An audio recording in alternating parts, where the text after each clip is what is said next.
The last time I saw my brother live, he handed me a cigar box and told me not to open it until after our mother died. That was not the strange part. The strange part was that our mother had already been gone for 9 years. I was 62 then, old enough to know people say things wrong when they are tired or scared or carrying something they do not know how to set down. But Eddie did not look confused. He looked steady.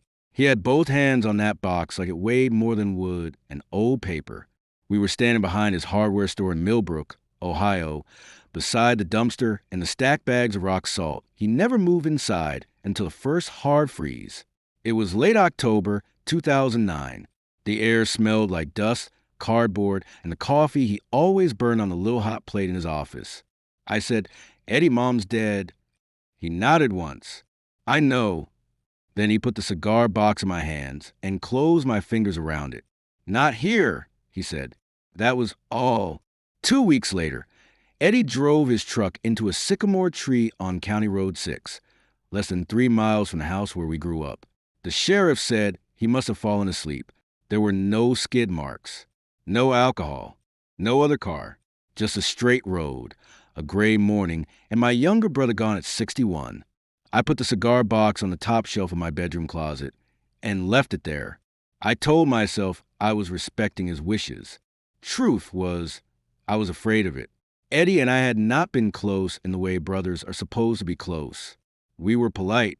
We called on birthdays. We sat together at Thanksgiving and talked about roofs, tires, property taxes, and whether the Browns had any chance that year. But we were not close. Part of that was age. I was 6 years older and had already left for the Navy by the time Eddie started becoming his own person. Part of it was our father, who treated affection like a tool that wore out if you used it. In our house, you did your chores, kept your problems quiet, and did not embarrass the family. My mother, Ruth, was different. She hummed when she cooked. She saved rubber bands around doorknobs. She wrote grocery lists on the backs of envelopes. She would touch your shoulder when passing behind you at the sink, just enough to remind you somebody knew you were there. When she died in 2000, Eddie took it harder than I did.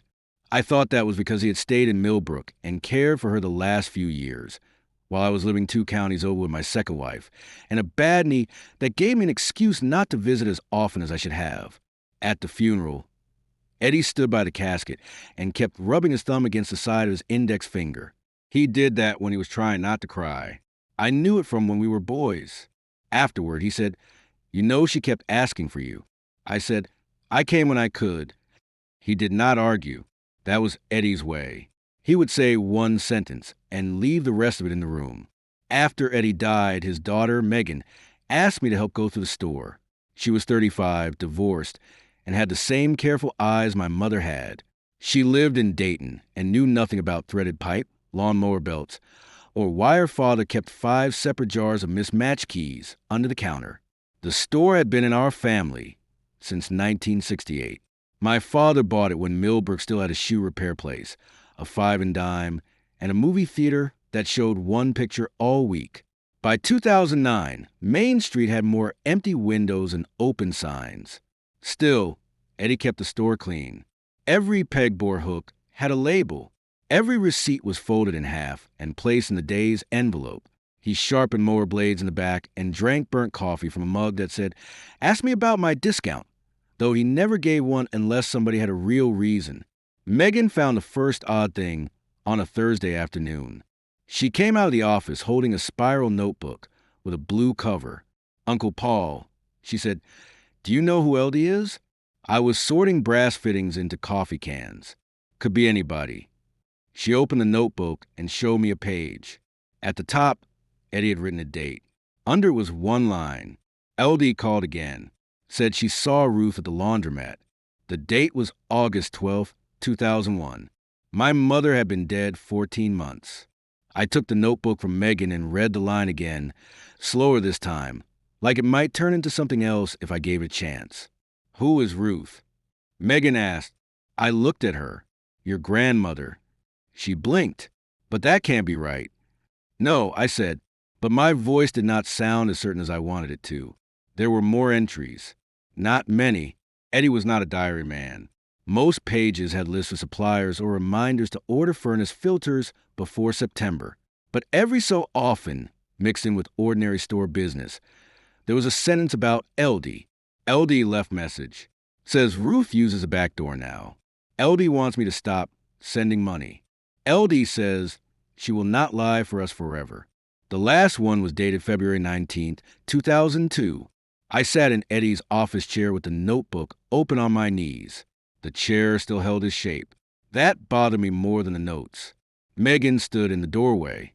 Was Grandma sick before she died? She asked. Cancer, I said.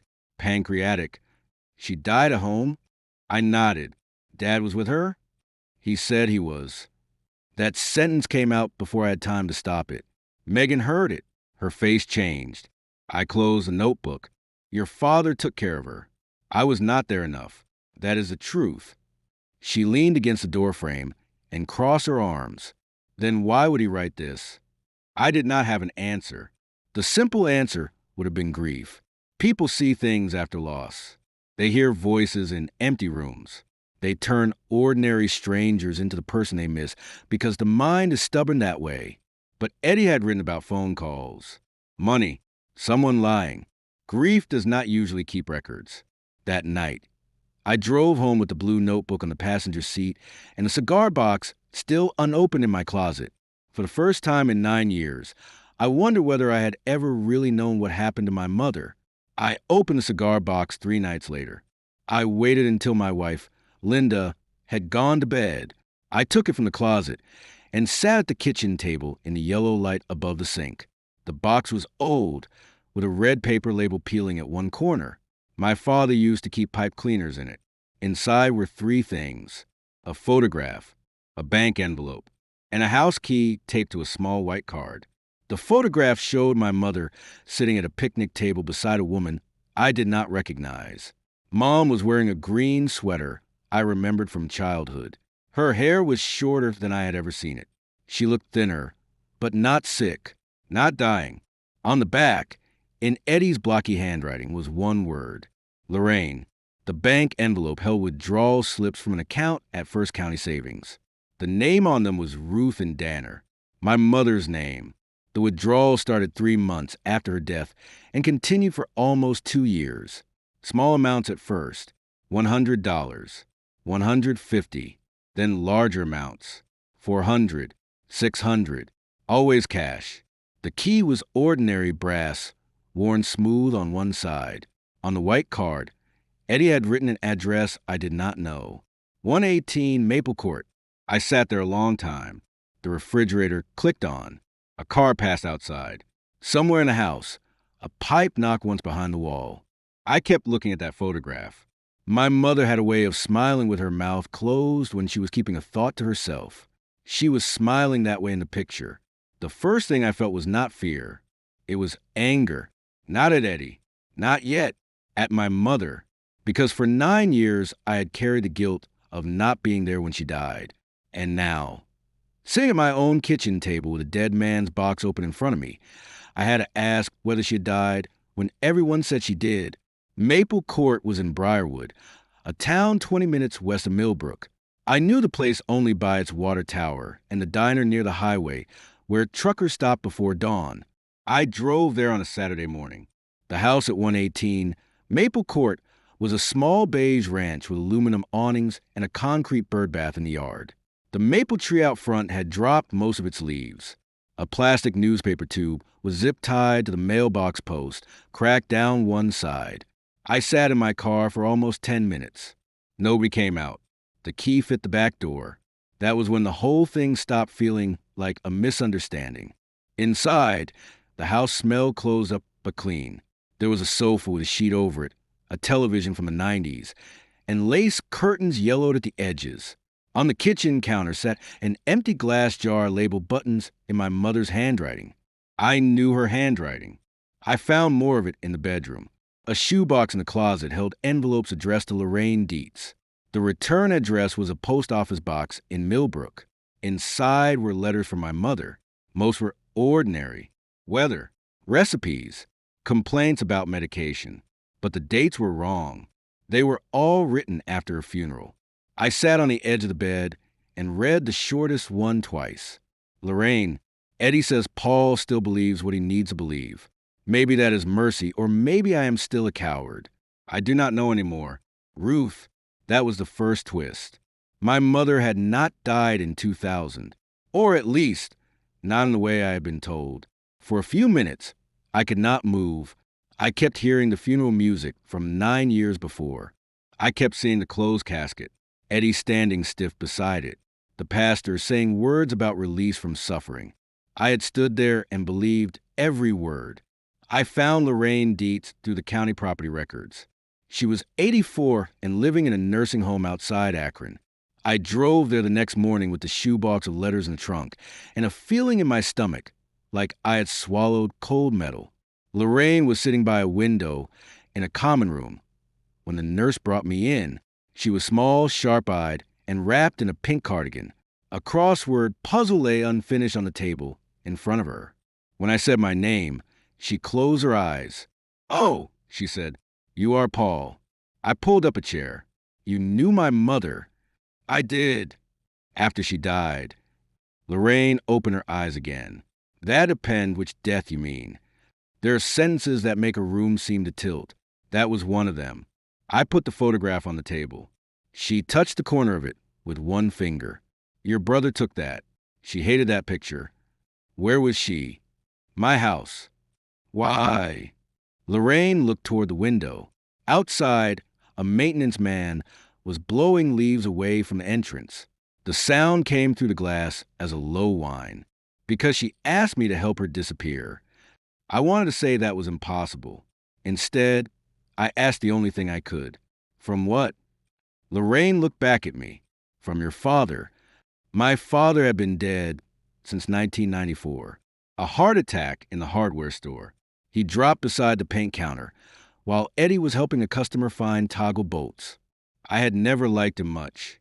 I had respected him because back then people told you respect was what sons owed fathers, whether fathers earned it or not. He was already dead. I said, "Yes," Lorraine said. "But men like that do not always stop hurting people just because they are buried." Lorraine told the story slowly.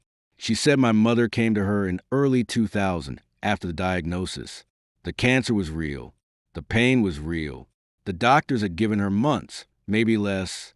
But there was something else. My father had left behind debts nobody knew about. Not business debts. Personal ones. Cash loans from men who did not use banks and did not send polite reminders. After he died, Eddie found papers hidden behind the old safe at the store. Names. Amounts. Dates. One of those men came to the house twice after my father's funeral. I remembered that part only after Lorraine said it. A black car parked across the street. My mother telling me not to answer the door.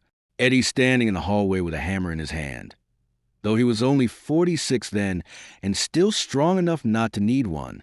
"Your mother was scared," Lorraine said. "Not for herself. For Eddie. For you. For Megan, though she was little then. So she faked her death?" Lorraine gave me a tired look. "She was dying, Paul. She did not fake that. The plan, if you could call it that, was Eddie's. A closed casket. A rush burial. A doctor willing to sign what needed signing. Because Ruth was terminal and everyone knew the end was near. A body was not stolen. No crime like that. Lorraine said there had been a woman at the county home with no family, no money, and no one to claim her in time. I did not want to hear the details. Some things may be true and still feel impossible to hold. My mother was moved to Lorraine's little house in Briarwood, where she lived quietly under another name for almost 3 years. Eddie brought food. Lorraine handled the pharmacy. My mother wrote letters she never sent. "And me?" I asked. Lorraine folded her hands over the crossword puzzle.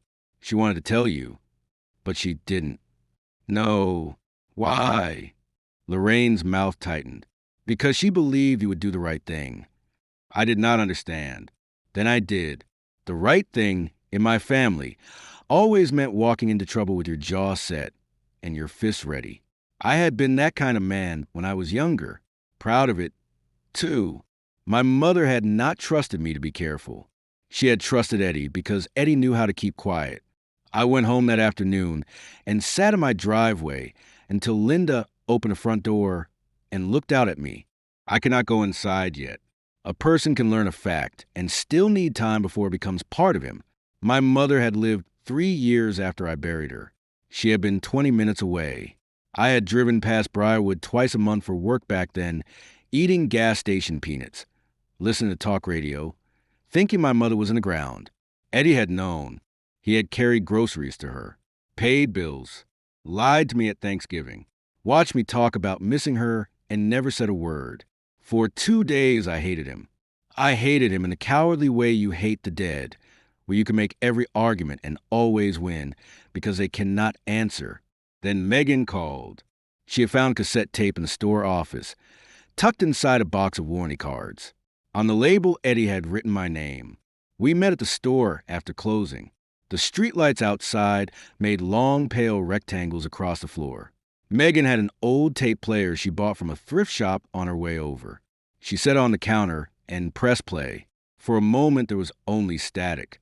Then Eddie's voice came through, lower and rougher than I remembered. "Paul, if you're hearing this, I guess I found a way not to say it to your face. That sounds like me, doesn't it?" Megan covered her mouth. I stared at the little black speaker. Eddie took a breath on the tape. "Mom was alive after the funeral. I know what that does to you. I know what it makes me.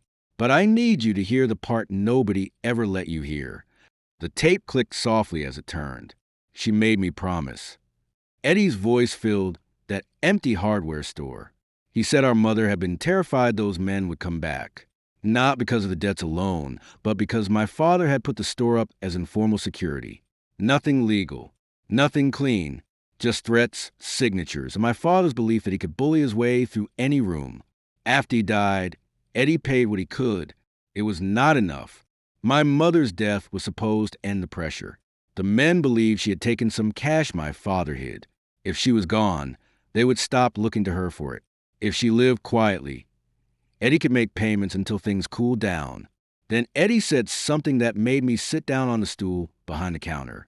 "Paul, I did ask her about telling you. More than once. She said no every time. She said you had Dad's temper and her conscience, and that was a dangerous combination." The tape hissed. "I was mad at her for that. You should know that. I told her she was punishing you for being young and stupid. And she said no, she was protecting you from becoming brave at the wrong time." Megan reached for my hand. I let her take it. Eddie went on. "She died for real on March 3rd, 2003. I was there. Lorraine was there. She asked for you at the end. I told her I could call you. She said if I did, then everything we had done would become yours to carry too. I hated her for that. Then I did what she asked." I closed my eyes. There was no music under his voice. No grand confession. Just my brother, alone in his office, finally saying what silence had cost him. I buried her ashes under the maple tree at Lorraine's place. Not legal, probably, maybe not right, but she wanted a window and birds. She said she had already had one funeral and did not need another. The tape stopped for a second, then continued. "I'm sorry, Paul. That was the first time I had heard Eddie apologize since we were boys. I thought that was the whole truth. It was not. The second twist came from Megan, though she did not know she was carrying it. A week after we listened to the tape, she called and asked me to come back to the store. Her voice sounded careful, not frightened, careful. She had found a metal cash box behind the false back of the bottom drawer in Eddie's desk. Inside were old receipts, a stack of money orders, and a folded letter in my mother's handwriting. The letter was addressed to me. I knew before opening it that Eddie had read it. The crease was worn soft. The paper had been handled many times. "Paul, if this reaches you, then Eddie has decided you are ready, or he has decided he cannot carry me anymore. Either way, do not punish him for obeying me." I let that sentence sit there. Then I read the rest. My mother wrote that my father's debts were real, and so was her fear. But the reason she stayed hidden was not only fear. She had found, after my father died, that the store was not in his name alone. Years earlier, during a time when he was trying to avoid taxes and creditors, he had quietly put half of it in Eddie's name and half in mine. I had never been told. If the wrong people learned my mother was alive, they might have forced a legal fight over property. They might have dragged my name into my father's mess. They might have ruined the store and both sons with it. But that was not the part that made my hands shake. Near the bottom, she wrote, I also need to confess something I was too ashamed to say while I was still your mother in the ordinary way. When you left for the Navy, I told myself you had escaped this house. I was relieved. Then I let that relief become distance. Eddie stayed, and I leaned on him too much. I made one son free by making the other one responsible. I did not disappear because I loved Eddie more. I disappeared because I had already taken too much from him, and I did not know how to ask both my sons to save me. That was the truth under the truth. Eddie had not stolen my mother from me. My mother had chosen silence because she could not bear needing me too. I read the letter 3 times. Megan stood by the paint counter, watching me the way people watch an old building in high wind. Uncle Paul, she said, are you okay? I almost said yes. Then I folded the letter and put it back on the counter. No, I said, but I think I understand him better. For most of my life, I had believed responsibility was something people either accepted or ran from. Eddie accepted it. I ran. That was the story I told myself when guilt came around. But the real story was harder. Eddie had been chosen before he knew he was allowed to refuse. I had been spared without being asked if I wanted sparing. My mother had mistaken silence for mercy because silence was the only tool she'd been given in that house. Nobody in that story was clean. Nobody was cruel in the simple way I wanted. Megan and I closed a hardware store that winter. There was no money in keeping it open, and neither of us knew how to be Eddie inside those walls. We sold the building to a man who turned it into a flooring showroom. He painted over the old sign, but for a while, in the right light, you could still see Danner Hardware underneath. In the spring, Megan and I drove to 118 Maple Court. The house had been sold. The new owners had 2 bicycles in the driveway and a basketball hoop over the garage. I knocked and explained enough of the truth to make the woman understand, though not enough to burden her with our whole family. She led us into the backyard. The maple tree was bigger than it looked in the photograph. Its branches spread over grass in a way that made the yard feel sheltered. Megan placed Eddie's tape at the base of the trunk. I placed my mother's letter beside it. We did not bury them. We just let them rest there for a minute while the wind moved through the leaves. Then I picked them back up. Something should not be left behind for strangers to find. On the drive home, Megan asked what Grandma was like.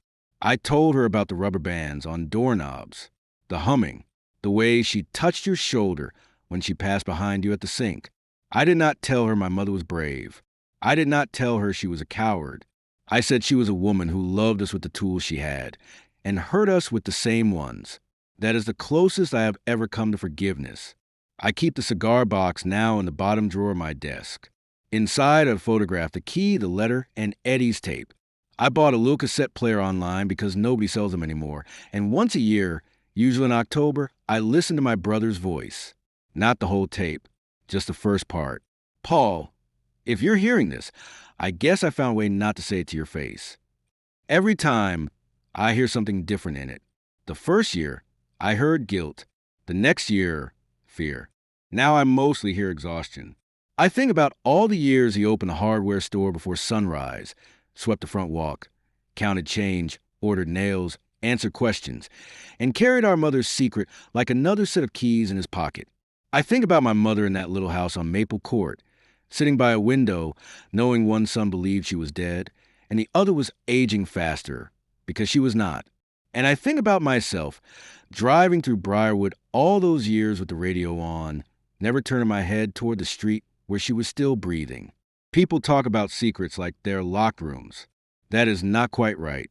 A secret is more like a house everyone keeps walking past, because someone once told them there was nothing inside. I walked past mine for 9 years. Some mornings I still do.